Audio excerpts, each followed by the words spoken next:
एक भी अहम खबर है टंडो लयार में अवां सां शेयर कई पिया।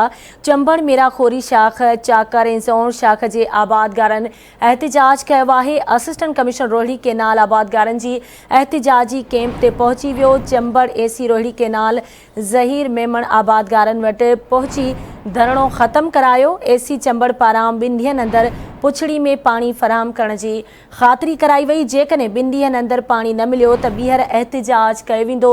आबादगारन जो ये चवण हुयो। अवां खे अहम ख़बर ॾियूं पिया टंडो अलैयार मां, जिते चंबड़ मीराखोरी शाख चाकर ऐं ज़ोण शाख जे आबादगारन एहतिजाज कयो आहे।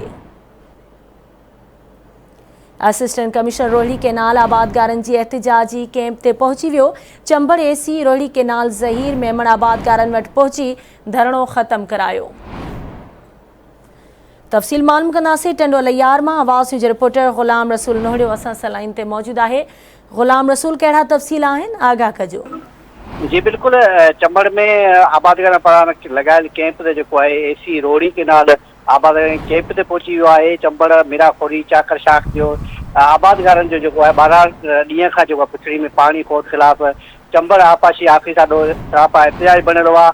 जॾहिं त चंबड़ एसी रोहिड़ी केनाल ज़हीर मेमण जेको आबादगारन वटि पहुची धरणो ख़त्म कराए छॾियो आहे। एसी रोहिड़ी केनाल जो चवणु आहे त 2 ॾींहं अंदर जेको आहे पुछड़ीअ में पानी पहुचाए वेंदो। जंहिं आबादगारन चवण ते एसी रोहिड़ी केनाल ज़हीर मेमण असां वटि पहुची 2 ॾींहं ताईं पानी पहुचाइण जो वाइदो कयो आहे।